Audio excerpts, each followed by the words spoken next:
Hello students, today we will solve few questions from NCERT book. और ये NCERT नई वाली एनसीईआरटी है जो कोविड के बाद रिलीज़ हुई है, जिसमें सिलेबस अपडेटेड है। सीबीएसई की तरफ से दो एनसीईआरटी की बुक्स ऑलरेडी लॉन्च कर दी गई हैं मार्केट में। एक वो वाली बुक है जिसमें पूरा सिलेबस है, जिसमें कुछ भी रिडक्शन नहीं है। एक वो वाली बुक है जिसमें रिड्यूस्ड सिलेबस को कट कर दिया गया और जो सिलेबस में एक्सरसाइज बचती है सिर्फ वही उस बुक में प्रिंटेड है। तो ये जो एक्सरसाइज है ये उस नई वाली बुक में से है। अगर पुरानी बुक को देखेंगे आप तो पुरानी बुक में ये एक्सरसाइज 3.2 होगी, नई वाली में एक्सरसाइज 3.1 है। फर्स्ट क्वेश्चन है इसमें, form the pair of linear equations of the following problems and find their solutions graphically. तो हम क्या करेंगे, ये जो हमें सिचुएशंस गिवन है हम इनको पढ़ के लीनियर इक्वेशंस में कन्वर्ट करेंगे और लीनियर इक्वेशंस में कन्वर्ट करने के बाद हम इनका सॉल्यूशन फाइंड आउट करेंगे ग्राफिकली। मतलब कि with the help of graph हमें इनका सॉल्यूशन फाइंड आउट करना होगा, इसमें से एक्स और वाई की वैल्यूज़ को फेच करना होगा। ठीक है, तो फर्स्ट स्टेटमेंट है, फर्स्ट क्वेश्चन का फर्स्ट पार्ट है, 10 students of class 10 took part in mathematics quiz. Class 10 के 10 स्टूडेंट्स ने पार्ट लिया किसी क्विज में। Number of girls is 4 more than the number of boys. Number of girls की गिनती ज़्यादा है बॉयज़ से। गर्ल्स कितनी ज़्यादा हैं? 4। Find the number of boys and girls who took part in the quiz. अच्छा, एक चीज़ आप ध्यान रखना यहाँ पे, जब हमारे पास लिखा होता है ना more than, less then, smaller than greater then, उसके बाद आ जाता है एक्सीड्स, हाँ ऐसे वर्ड्स, ठीक है, इनका मतलब होता है डिफरेंस। इनका मतलब है डिफरेंस। जिन दो के बीच में ये वर्ड्स लिखे हैं, जैसे यहाँ पे इस स्टेटमेंट में गर्ल्स और बॉयज़ के बीच में लिखा हुआ है मोर देन, तो इसका मतलब गर्ल्स और बॉयज़ का डिफरेंस है 4 का। ठीक है, अगर एक सीट लिखा हो उसका मतलब भी डिफरेंस है। Smaller than, greater than, less than, इन सब का मतलब है difference.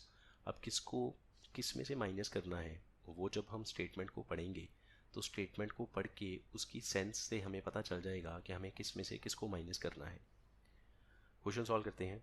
Late number of girls is equal to x, let number of boys is equals to y. ठीक है, अकॉर्डिंग टू क्वेश्चन सबसे पहले तो ये लिखा हुआ है कि 10 students took part in mathematics quiz. इसका मतलब गर्ल्स और बॉयज़ को अगर टोटल कर लिया जाए that will be 10। Total 10 students हैं जिन्होंने पार्ट लिया है, दैट मीन्स कि गर्ल्स और बॉयज़ को अगर टोटल काउंट किया जाए that will be 10। So according to condition x plus y will be 10। This is the first equation. अब देखो यहाँ पे लिखा हुआ है 4 मोर देन। अच्छा, मोर कौन है? Girls is more than number of boys.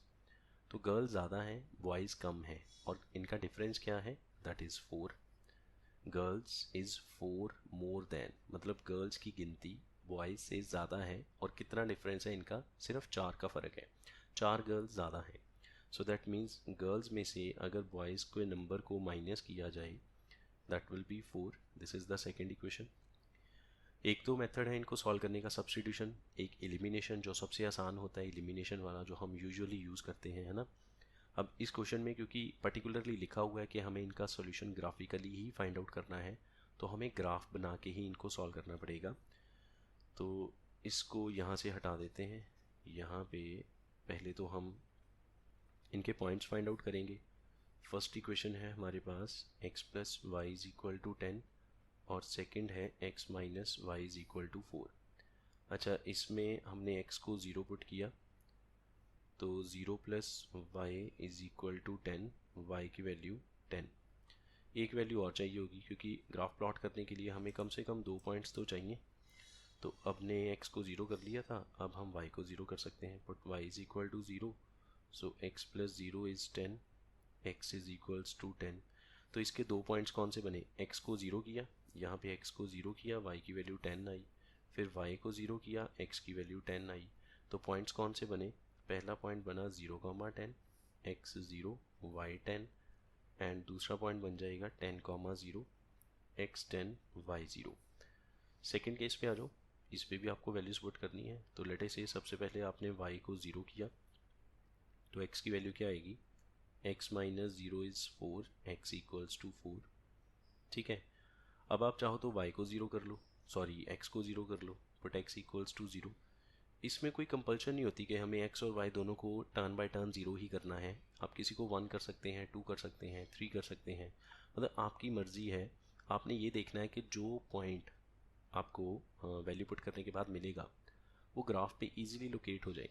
Like अगर आपने कुछ ऐसा पुट कर दिया जिसमें पॉइंट आ गया 5/7, अब 5/7 को ग्राफ पे कैसे देखेंगे, बहुत मुश्किल होगा, है ना। पॉइंट्स में कन्वर्ट करके फिर उसको ग्राफ के ऊपर जो ब्रीक ब्रीक लाइंस हैं उन लाइंस में वो वाले पॉइंट को कैलकुलेट करना बहुत मुश्किल रहेगा। तो इसलिए हम फ्रैक्शन को अवॉइड करेंगे। हाँ, फ्रैक्शन में अगर आ जाए लाइक 3/2 वो तो बन जाएगा 1.5, या 7/2 वो बन जाएगा 3.5। तो फ्रैक्शन में अगर ओवर में 2 आ जाए उसको सॉल्व करना फिर भी पॉसिबल है, मतलब ईजिली सॉल्व हो जाता है ना। लेकिन अगर फ्रैक्शन में 5/7 ऐसा आ गया तो उसको सॉल्व करना बड़ा मुश्किल है, ग्राफ के ऊपर वो पॉइंट लोकेट नहीं होगा। इसलिए हम क्या करेंगे, हम फ्रैक्शन को अवॉइड करेंगे। हम कुछ ऐसी वैल्यू पुट करेंगे जिससे हमें एक प्रॉपर इंटीजर मिल जाए जिसको ग्राफ के ऊपर लोकेट करना आसान हो। तो हमने वही काम किया इसमें, x की जगह 0 किया, 0 minus y is equal to 4, तो y की वैल्यू आएगी -4। तो यहाँ से देखो y 0 x 4 और x 0 y -4। सो पॉइंट्स कौन से बनेंगे, पहला बनेगा 4,0 एंड दूसरा बन गया 0,-4। अब हम इन पॉइंट्स को ग्राफ के ऊपर प्लॉट करते हैं समथिंग लाइक दिस। ठीक है, और यहाँ पे 0, अच्छा आप चाहो तो 1 का गैप कर सकते हो, मैं यहाँ पे 2 का कर लूँगा, 2 4 6 8 और 10। मैंने 2 का स्केल यूज़ किया है, यहाँ पे भी 2 4 6 8 और यहाँ पे कहीं पे 10 आएगा। इसको थोड़ा ऊपर ले चलते हैं लाइक दिस, एक सेकेंड। अब ठीक है, तो पहला जो पॉइंट था 0,10 और 10,0, इन दोनों को ज्वाइन करके जो लाइन बनेगी that will be the first line. और लाइन को आप थोड़ा बहुत आगे पीछे एक्सटेंड कर सकते हैं। Line can be extended indefinitely in any direction, ये हमने 9th क्लास में यूक्लिड ज्योमेट्री में पढ़ रखा है। देन 4,0 यहाँ पे आएगा और 0,-4, उसके लिए आपको y एक्सिस पे नीचे आना पड़ेगा, -2 -4, यहाँ पे आएगा 0,-4। इन दोनों पॉइंट्स को ज्वाइन करेंगे लाइक दिस। तो ये दूसरी लाइन बनेगी, इसको आप थोड़ा सा एक्सटेंड करवा सकते हैं ताकि दोनों लाइंस कट हो जाएं। अब दोनों लाइंस जिस पॉइंट पे कट होंगी, दोनों लाइंस जिस पॉइंट पे कट हो जाएंगी, ये वाला point, point P, this is the common point दोनों लाइंस के लिए, this is the common point of intersection. अब इस पॉइंट के जो कोऑर्डिनेट्स हैं वही आंसर है। और जब आप यहाँ से बिल्कुल नीचे एक्स एक्सिस पे देखोगे तो आपको 6 और 7 के बीच में लाइन कट करती नज़र आएगी और वो पॉइंट है 7। और जब आप इसको वाई एक्सिस पे देखोगे तो आपको ये वाली लाइन हॉरिजॉन्टली 2 और 4 के बीच में कट करती नज़र आएगी और ये वाला पॉइंट है 3। तो इसका मतलब कोऑर्डिनेट्स क्या बने, 7,3। तो जो पॉइंट ऑफ इंटरसेक्शन है that is the solution, common solution. ठीक है, तो इसमें जो पहली वैल्यू है वो x को रिप्रेजेंट करती है, दिस इज x, और जो दूसरी वैल्यू है वो y को रिप्रेजेंट करती है, दिस इज y।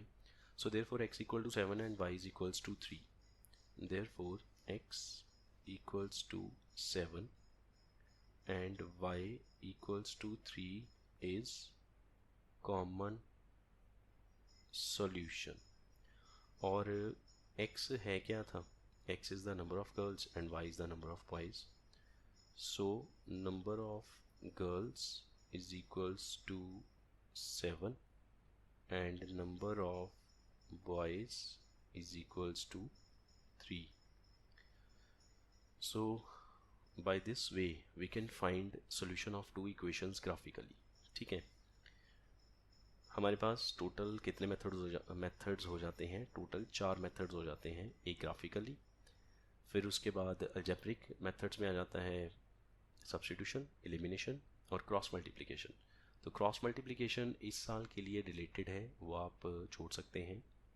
नई बुक्स में, नई जो एनसीईआरटी की बुक्स आई हैं, जब से सिलेबस रिड्यूस किया गया, क्रॉस मल्टीप्लिकेशन वाला मेथड डिलीट किया जा चुका है, तो इसलिए आप उस मेथड को स्किप कर सकते हैं। नेक्स्ट है हमारे पास 5 pencils and 7 pens together cost ₹50, whereas 7 pencil and 5 pen cost 46. Find the cost of 1 pencil and 1 pen. Again ये फर्स्ट क्वेश्चन का सेकंड पार्ट है, तो इसको भी ग्राफिकली ही सॉल्व करेंगे। Let cost of 1 pencil, let solution में let cost of 1 pencil is equal to ₹X, let cost of 1 pen is equal to ₹Y according to question। 5 pencils मतलब 5x, 7 pen मतलब 7y is equal to 50 first equation, and second वाली में 7 pencil मतलब 7x, 5 pens मतलब 5y is equal to 46, ये हो गई second equation. ठीक है, अब हमें इनके पॉइंट्स फाइंड आउट करते हैं। अब थोड़ा सा संभल के चलते हैं। तो यहाँ पे पहले हमने y को 0 किया, put y is equal to 0, you will get 5x plus 7 into 0 0 is equal to 50। तो प्लस 0 की तो कोई सेंस नहीं बनेगी यहाँ पे, ठीक है। 5x इज इक्वल टू 50, तो x की वैल्यू कितनी आएगी, 50/5 दैट इज 10, x की वैल्यू 10। y को 0 किया तो x 10 आया। अब हम y को क्या पुट करें, अगर हम y को 1 पुट करें, लेट से यहाँ x को 0 करें, ठीक है। अगर आप x को 0 करोगे यहाँ पे, तो देखो क्या बचेगा, 7y 50, y is equal to 50/7, नहीं होगा सॉल्व, एग्जैक्ट कटिंग नहीं हुई। और ऐसे वाला पॉइंट फाइंड आउट करना बहुत मुश्किल है, तो इसलिए हमने क्या कहा, हम थोड़ा सा ना एनालिसिस कर लेंगे, थोड़ा सोच के वैल्यू पुट करेंगे। अगर हम y को ही मान लो चेंज करते हैं, y की जगह 1 करें, तो 7 इंटू 1 7, इधर जाके माइनस होगा 43, 43/5 कट नहीं होगा। कुछ और करके देख लेते हैं। y को हमने लेटे से 2 किया, तो 7 2 14, उधर जाएगा माइनस होगा 36 बचेगा, 36 को फिर 5 से डिवाइड करेंगे, वो भी नहीं होगा। थोड़ा और देखते हैं, y को अगर 3 करें 21 बनेगा, माइनस होगा तो कट नहीं होगा, 4 करने से भी नहीं होगा, 5 करने से हो जाएगा। तो put y is equal to 5x plus 7 5 35 is equals to 50, 5x is equal to 15, x is equals to 3। ये बन गई ना बात। तो पहले हमने y को 0 किया, x की वैल्यू 10 आई, फिर y को 5 किया और x की वैल्यू 3 बनी। तो उस हिसाब से पॉइंट्स कौन से बनते हैं, पहला पॉइंट बन गया 10,0 एंड दूसरा बन गया 3,5। इनको हम ग्राफ पे प्लॉट करेंगे और इसकी एक लाइन बन जाएगी। इस पे आ जाते हैं सेकंड वाले पे। अगर हम y को 0 करें, अच्छा आप देखना ज़रा सोच समझ के, y को अगर 0 करोगे तो 7 उधर डिवाइड होगा, 46/7 कट नहीं होगा, तो इसका मतलब y को 0 करना अक्लमंदी नहीं है। जो पॉइंट आएगा, जो वैल्यू आएगी वो फ्रैक्शन में आ जाएगी। अगर y को 1 करें तो ये 5 बनेगा, इसमें से माइनस होगा तो 41/7 फिर से कट नहीं होगा, तो ये भी अक्लमंदी नहीं है। y को अगर 2 करें तो बनेगा 36, उधर 10 बनेगा ना, माइनस करके 36, वो भी 7 से डिवाइड नहीं होगा। y को अगर 3 कर दें तो ये बनेगा 15, इसमें से माइनस होगा, हाँ तब भी नहीं होगा। y को 4 करने से भी नहीं होगा, y को 5 करने से, y को 5 करने से हो जाएगा। तो इस तरह से आपको वैल्यू वो वाली पुट करनी है जिस वैल्यू को इक्वेशन में पुट करने से, जैसे आपने y को 5 किया तो x की वैल्यू एक इंटीजर में आ जाए, ताकि उसको प्लॉट करना आसान रहे। So this will become 7x plus 5 5 25 is equal to 46, 7x is equals to 21, x is equals to 3। ये तो आपका एक आ गया सॉल्यूशन, एक और चाहिए, ठीक है। अच्छा देखो, अब अगर आप थोड़ा बहुत दिमाग एक्स्ट्रा यूज़ कर सकते हैं तो बहुत आसान हो जाएगा। इसमें अगर y को आप -2 कर दो, 5 इंटू -2 -10, इधर जाएगा तो +10, 56 हो जाएगा, और 7x में से जो 7 है वो 56 को डिवाइड कर देगा, ठीक है। तो हम यहाँ पे पुट करते हैं y is equal to -2. So 5 into -2 will become -10. -10 जब इधर जाएगा तो ये प्लस माइनस में माइनस हो गया ना, -10 हो गया यहाँ पे. और ये जब राइट साइड जाएगा तो 56. तो x की वैल्यू 8. तो पॉइंट देखो कौन से बनते हैं. पहला पॉइंट बना 3,5 और दूसरा बन गया 8,-2. ठीक है, अब हमारे पास दोनों पॉइंट्स हैं तो हम यहाँ पे एक ग्राफ बना सकते हैं इनका लाइक दिस. यहाँ पे ये 0, 1, 2, 3, 4, 5, 6, 7, 8, 9 और यहाँ पे आएगा 10. इसको थोड़ा और आगे एक्सटेंड किया. y एक्सिस पे 1, 2, 3, 4 और यहाँ पे 5. इसको भी थोड़ा और एक्सटेंड किया. देन y एक्सिस पे नेगेटिव पे भी वैल्यू चाहिए, -1, -2. बस इतने पॉइंट्स चाहिए. तो सबसे पहला पॉइंट है 10,0, वो तो यहाँ पे आ जाएगा. और 3,5, यहाँ से 3 और यहाँ से 5 यहाँ पे पॉइंट आएगा. इन दोनों को अगर हम ज्वाइन करेंगे तो एक लाइन बनेगी like this passing through these 2 points. ठीक है, ये फर्स्ट लाइन होगी. अब सेकेंड लाइन का ग्राफ देखें. सेकेंड लाइन के लिए 3,5 वो तो यहीं पे आ गया, इसके ऊपर ही आ गया 3,5. और 8,-2, 8,-2 ये आएगा. इन दोनों को ज्वाइन करेंगे तो एक और लाइन बनेगी something like this. Let me make this line. Yes, now it is correct. So दोनों लाइंस किस पॉइंट पे कट होती हैं, साफ ही नज़र आ रहा है 3,5 पे. इस पॉइंट का जो x कोऑर्डिनेट है दैट इज़ 3 और y coordinate is 5. So 3,5 is common solution. ठीक है, ये पॉइंट है 3,5. तो पहली वैल्यू x की, दूसरी वैल्यू y की. x की वैल्यू 3, तो x क्या था, cost of 1 pencil that is equal to 3. So therefore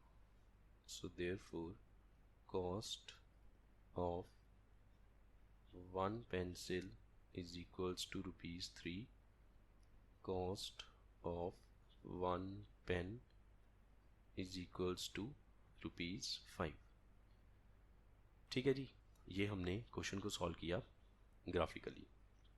अब नेक्स्ट सेकंड क्वेश्चन है. ये बहुत आसान वाला क्वेश्चन है. इसमें आपने क्या करना है, A1/A2 B1/B2 A1/A2 B1/B2 C1/C2 की वैल्यूज़ फाइंड आउट करके आपने बस ये बताना है कि लाइंस इंटरसेक्टिंग है, पैरेलल है या कोइंसिडेंट है. तो ये सब कंडीशंस आपको पता है already. We have discussed these conditions. हम सिर्फ इन कंडीशंस को यहाँ पे अप्लाई करेंगे और चेक करेंगे कि कैसे सॉल्व करना है. 5x - 4y + 8 is equal to 0. This is the first equation, first. और सेकेंड है 7x + 6y - 9 is equal to 0. Second equation. First part हो रहा है सॉल्व. अच्छा, A1 B1 C1 और A2 B2 C2 क्या होता है. x का कॉफिशेंट जो है that is called A1, y का कॉफिशेंट B1 और जो कांस्टेंट है वो C1. इसी तरह से सेकेंड इक्वेशन में से A2 B2 C2 प्रोवाइडेड कि सारी टर्म्स, मतलब जो कांस्टेंट पार्ट है, कांस्टेंट पार्ट या तो दोनों का लेफ्ट साइड पे हो या दोनों का राइट साइड पे हो. तो हमने देखा सारी इक्वेशंस में कांस्टेंट पार्ट लेफ्ट साइड पे है तो हमें राइट पे करने की ज़रूरत नहीं है, हम ऐसे ही सॉल्व कर देंगे. So what is A1/A2 in this case, that is equals to 5/7 x की रेशियो. B1/B2 -4/6 कट किया तो -2/3. अब आप देख सकते हो A1/A2 और B1/B2 की वैल्यू सेम नहीं है, ये कुछ और है, ये कुछ और है. So as A1/A2 is not equals to B1/B2, तो ये कंडीशन किस में होती है, इंटरसेक्टिंग में. Therefore lines are intersecting. तो ये इंटरसेक्टिंग वाली लाइंस है. ठीक है, फर्स्ट पार्ट हो गया सॉल्व. इसी तरह से come to the second part, इसको हटा देते हैं यहाँ से। Now come to the second part. Second part में हमें क्या गिवन है, 9x plus 3y plus 12 is equal to 0, 18x plus 6y plus 24 is equal to 0। So a1 by a2 is equal to 9 by 18, ठीक है, x की ratio that is 1 by 2, and b1 by b2 that is 3 by 6 which is again 1 by 2 cut करके, and c1 by c2 is 12 by 24, इसको भी cut किया तो ये भी 1 बाई 2। तो a1 by a2, b1 by b2, c1 by c2 सबकी value same है, और ये किस केस की कंडीशन है, this is the condition for coincident lines. इसका मतलब ये जो दो इक्वेशंस आपको गिवन है, जब हम इनका ग्राफ प्लॉट करेंगे तो वो कोइंसिडेंट होगा। So as a1 by a2 is equals to b1 by b2 is equal to c1 by c2, therefore lines are coincident, ठीक है। इसी तरह से थर्ड पार्ट सॉल्व करते हैं। यहाँ पे 6x minus 3y plus 10 is equal to 0 first equation, और 2x minus y plus 9 is equal to 0। ये जो माइनस y लिखा है इसका मतलब y के आगे मान लगा हुआ है, वो नेगेटिव में है, ठीक है। So a1 by a2 is equal to 6 by 2 which is equals to 3, and b1 by b2 minus 3 by minus 1 which is again 3, and c1 by c2 10 by 9। now you can see a1 by a2, b1 by b2 ये तो same है, but c1 by c2 same नहीं है। तो ये किस case की condition है, this is the condition for the parallel lines, ठीक है। So as a1 by a2 is equals to b1 by b2 is not equals to c1 by c2, therefore lines are parallel। बस हमें यही find out करना था कि किस case में कौन सी लाइंस पैरेलल हैं, कोइंसिडेंट हैं, या फिर इंटरसेक्टिंग है। तो नेक्स्ट जो थर्ड क्वेश्चन है इसमें भी सेम कॉन्सेप्ट है, बस हमें ये बताना है कि लाइंस कंसिस्टेंट है या इनकंसिस्टेंट है। तो एक बार आप इस क्वेश्चन को ट्राई कीजिएगा, थर्ड वाले को। इसका सोल्यूशन हम नेक्स्ट क्लास में डिस्कस करेंगे।